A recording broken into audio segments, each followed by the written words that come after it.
Hello, gamers. I don't know why I said it like that. Hello, gamers. We are back.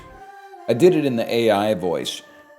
This streamer thought he was about to start his third win in a row of the Binding of Isaac. Little did he know he was about to get Tiny Planet.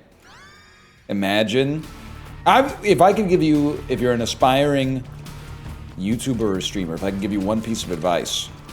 And by the way, I'm an honest fellow. Because if I wanted to just make a joke, the best joke would be, my one piece of advice is, don't do it! Don't do it! Stay in school! Don't do it! But like, most of the time it's actually like pretty sick, to be honest with you. I'm not gonna lie. Some of the time you end up blowing yourself up with a bomb like that, but most of the time it's pretty sick. My one piece of advice in that case would be, you should always be clip farming. Anytime you don't know what to say, make a 1 in 1,000 prediction. Just on the off chance it turns out. Every now and then, believe it or not, it will turn out, and the clip will be cool, and people will go, whoa, this is crazy. And it'll work, man. Isn't that how, like, crossing over with John Edwards used to work? He would go like, I'm looking for someone. I'm getting Dwayne. Is anybody else in the club getting Dwayne right now? And then someone will go, oh my God, I got Dwayne last night. And then before you know it, all of a sudden you're hearing a story about a dude's grandpa or something like that, and then Bob's your uncle. Does anyone know what I'm talking about? Do I know what I'm talking about? Mom's Lepstek. No thanks, bro. I think with one bomb, I walked into the fire because I was checking to see if my mic was muted. It's so embarrassing. No. I think I saved my bomb for the next floor unless there's, unless there's an awesome item in there, but we wouldn't know if there is an awesome item in there, so I guess we're just gonna move on. This really feels like a second secret room, though. Okay, well, you know what, now I really thought we were gonna leave this floor, but now we actually have to do a little Isaac posting. Right at the dang start. It would be nice to have a bomb, though, because I don't want to fight these angel statues potentially without having a bomb, but maybe we'll get a bomb. This is not when the game is at its strongest, by the way, but this is, it's not their fault. I am trying to get an item, and that requires maybe it is when the game is at its strongest. The ability to conjure something out of nothing on an otherwise, like, you know, a run that ain't got that much going for it. Maybe that is when Isaac's at its best, man, and I'm not being 100% fair.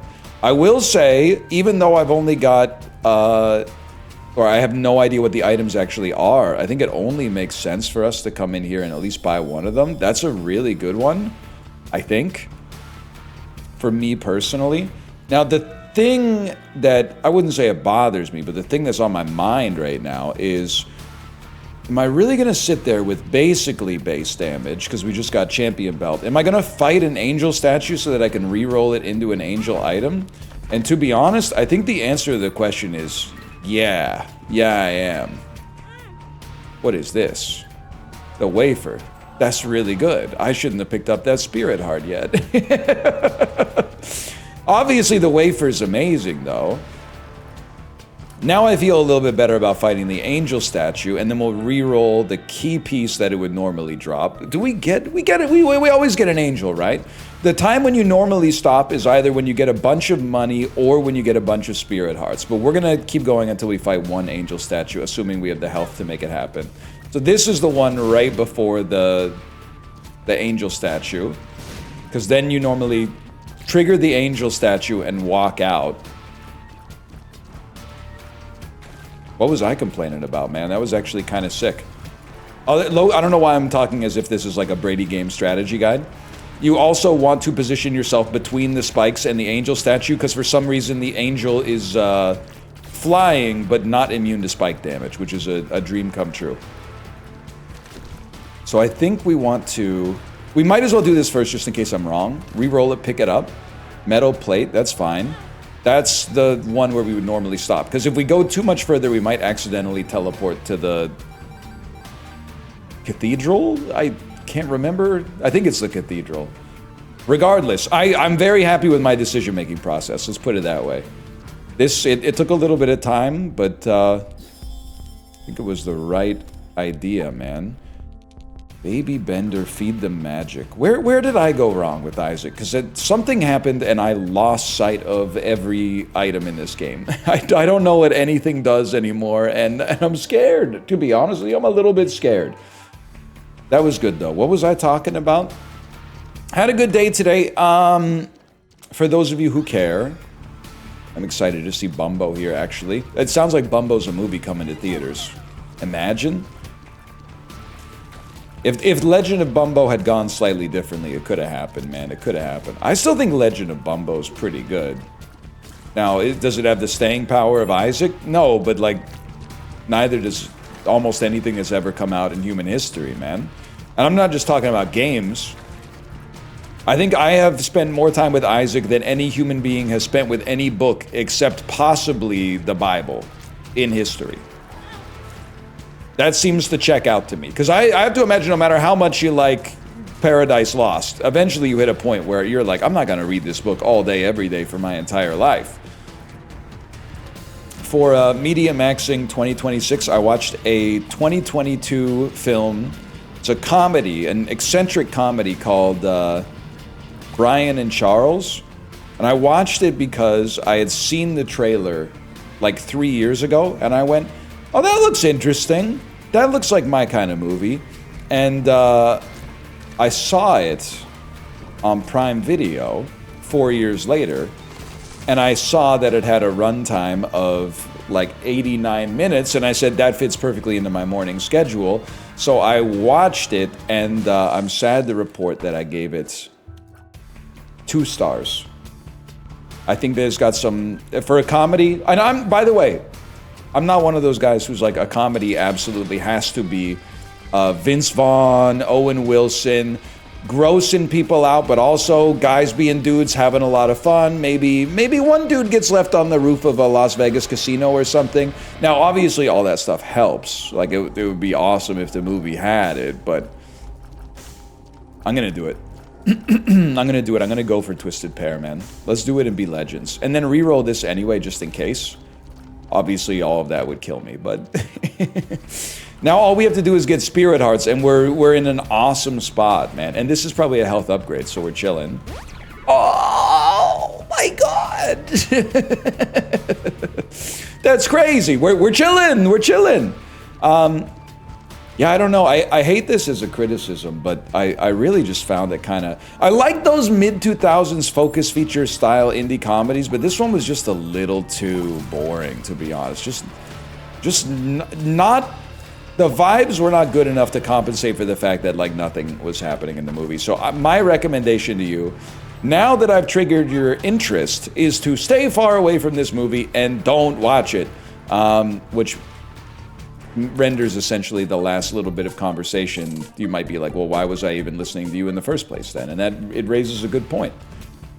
In fact, it raises an interesting point of why did it take you so long to realize you shouldn't have been listening to me in the first place? Because there is that as well. I know Bumbo needs money, but I'm gonna take card reading myself. It would be nice to get Pacifier, but I don't want to be too greedy. We got a pretty great thing going here. There is a tinted rock here, and then 2 keys to open. Well, all right, so that's not good, but I am gonna keep it going. That's horrible, I think. I don't know what it does, but anytime I see something that looks like it might re-roll my entire run when my run is... I already paid a hefty price to get the run that I got, okay? I don't think I have to justify not blowing this run up in favor of any other run when I paid so much to get the items that I have. But anyway, that was Media Max, and that's about it, man. Chicken Potatoes still going strong. Feeling good. It's a Thursday, one of the days of the week. Nothing really special going on for a little while over here, so nothing that remarkable's coming to mind. You know what I've been thinking about doing? And I honestly, one of the reasons I don't want to do it is just because it seems a little bit too much. I'm very skeptical of anything that claims to improve or optimize your life. And you're gonna wonder why. One of the reasons is that there's obviously new innovations, strategies, etc., all the time that people adopt into their lives that actually improve the quality of their life. When I was a kid, you didn't hear anybody talking about meal prep. Your mom might cook twice as much food for dinner so that you have leftovers a couple nights away, but the idea that someone would sit in their kitchen and prep a week's worth of lunches to then heat up, I think it only really seemed to spread sometime in the late 2000s. Now, inevitably, there's going to be people out there that dispute that, and if you have lived experience, that's fine. But I'm talking as a broader cultural phenomenon. These things change over time. But overall, I'm oftentimes very skeptical of the idea that, you know, with 7 billion people on the planet who are all doing their best to live their life, I think I do want this too, that just a random Andy on the internet is going to be like, hey, has anyone ever thought of this? And it's going to change the world. But have you ever thought about having like a video game style inventory board on your freezer so you remember what's in your freezer? I was thinking of maybe like going, it sounds insane, or maybe you're like, oh my God, why has no one ever thought of that? But you know when you play RimWorld and you can see how many like meals are left in your cooler? How many prepared meals you got? I was thinking that could go crazy, dude, because I'm definitely guilty. We use our freezer, but sometimes you always have good intentions when you put something in the freezer. I'll take this out later when I don't want to cook.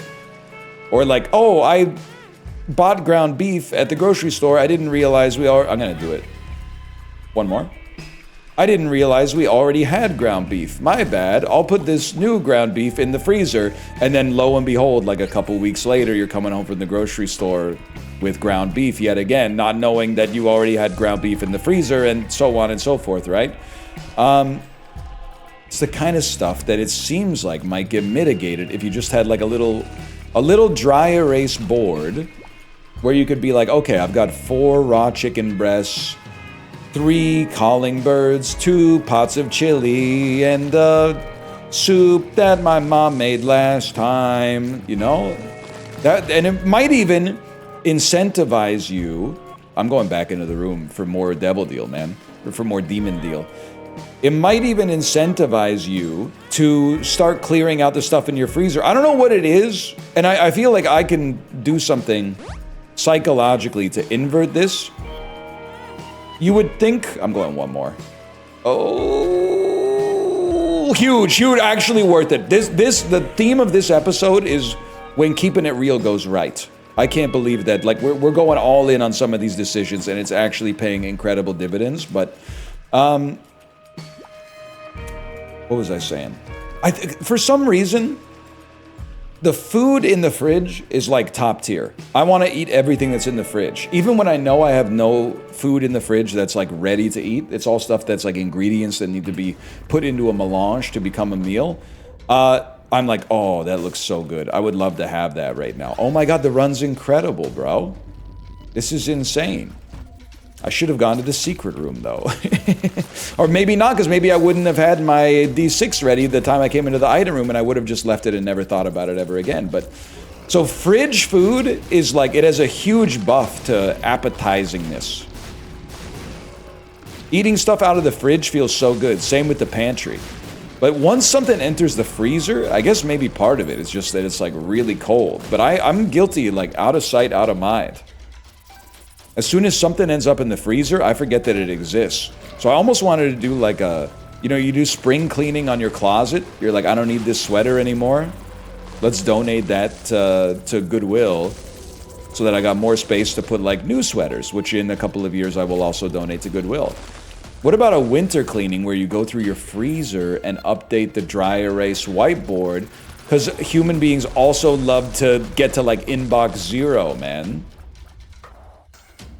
And if you can make it an electronic display, even better. Could be cool. You know, I had another great idea, and I actually don't know if you would describe this as a great idea or way too much work for the juice that you get out of the squeeze.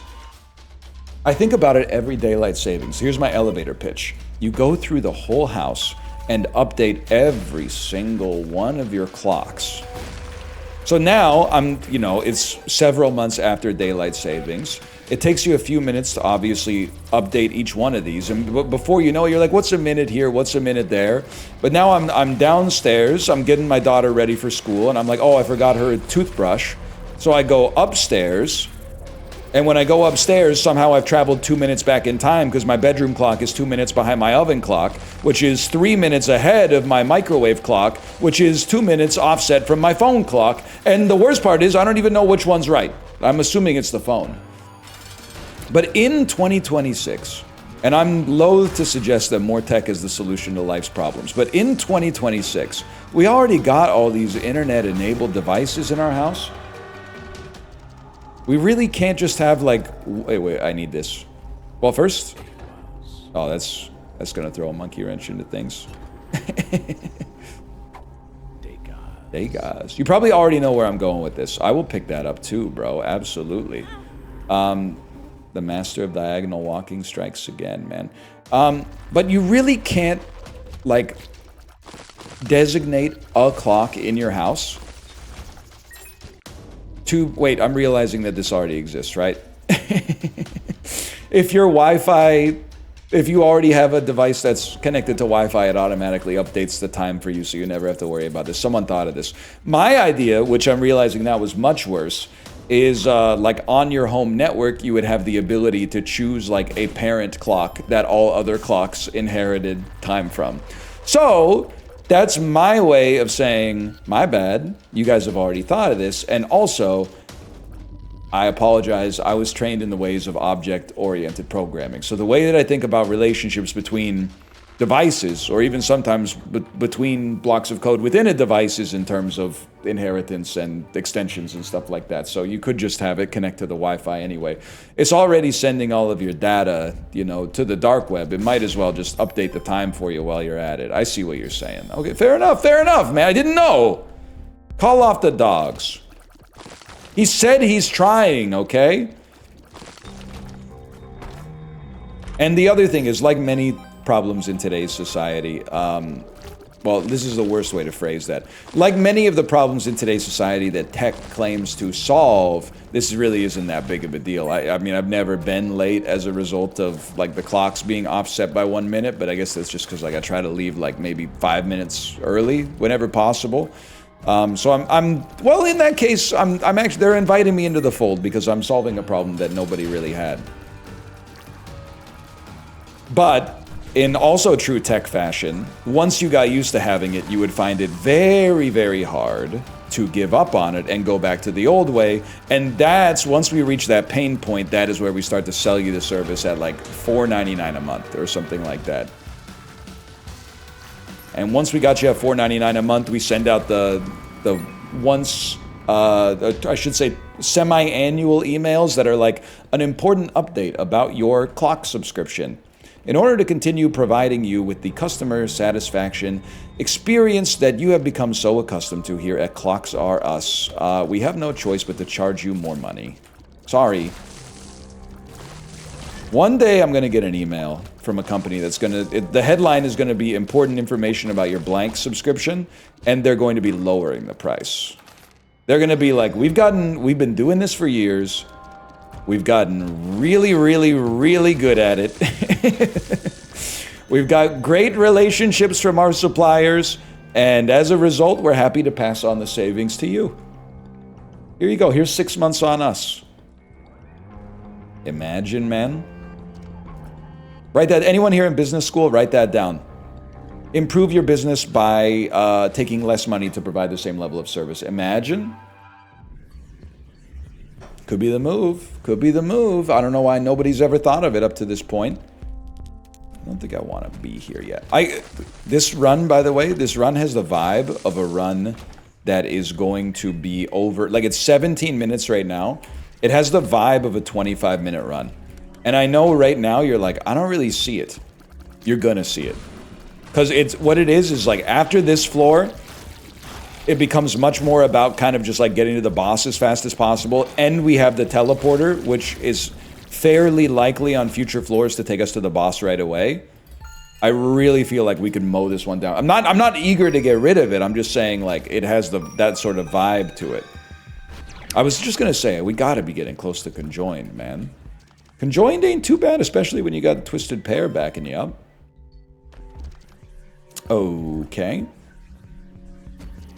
And this actually might be a very unique sort of run. A run that is 25 minutes in length, but was also too slow to do the boss rush, which you get to at 20 minutes. It might not be too slow for boss rush, but it doesn't really matter because we're not going to do it either way. Because we don't need to, but look at the power level that we got here. Sorry, Bumbo. Bumbo could actually use that. It's just nice to have differentiated damage sources.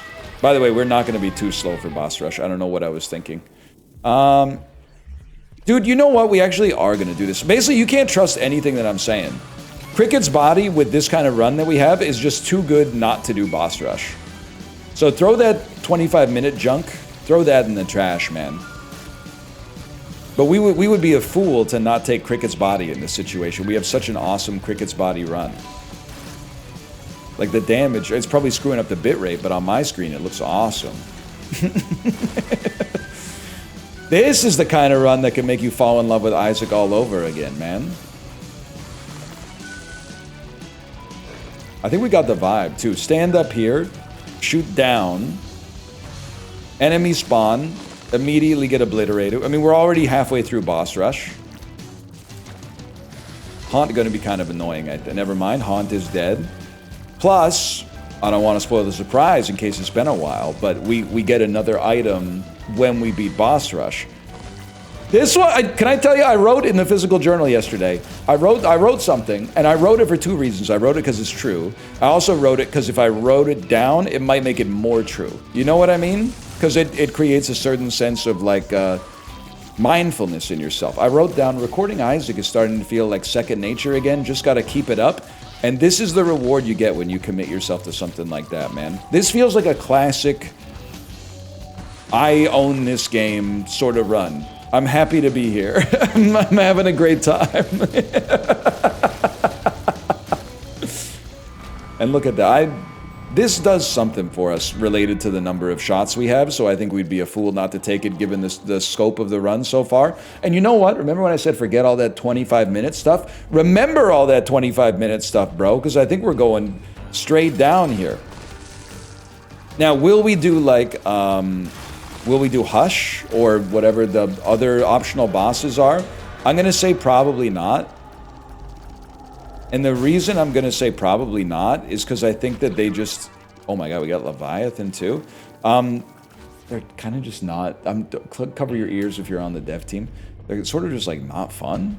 Like the process of going through the Hush floor and fighting every boss, but not fighting Hush until you fought all the other bosses that could actually give you something, and then fighting Hush is just sort of laborious, to be honest with you. That's more of like a you do it with every character as many times as you need to and then move on sort of thing. Boss Rush, kind of a different story, because you can get some good items out of it. I'm not even wasting my keys there, because to be honest, even if it was a... Actually, the only thing that would be good is if it's a 5. If it's a 5, we could maybe get a boss portal. If you're just going to give me a 2, we'll just re-roll it right away. Thanks for that. Let's open this one too. Why not? Sure, man. Dad's lost coin. Don't eat that one, Bumbo. That's a luck upgrade. Anyway, so yeah, things are going good, man. For considering it's a Thursday in January, things are going mighty nice.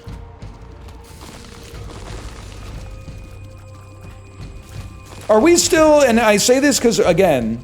I don't mean this to be another I'm getting old bit, but when you're in school, especially like up to your bachelor's degree of college, you really know how your age group feels about things. Because you're surrounded by people in your age group every single day. Like when you're in elementary school, your social circle is exclusively, at the school at least, people that were born within 12 months of yourself. It gives you a really good chance to understand what the consensus is like, at least within your own unique region and your own age group, about a variety of subjects, because it's the stuff you talk about like on the playground, right? Once you get scattered to the wind, that stuff gets like obliterated. So I have no idea how anybody feels about anything, except against my will, I know how everybody on the internet feels about absolutely everything and everyone that has ever existed. And it's rarely positive, which, to be fair, there's situations where that makes sense, but there's also, it's sometimes positive about stuff that I don't get. Like, for example, wait, let me out here. Weapons.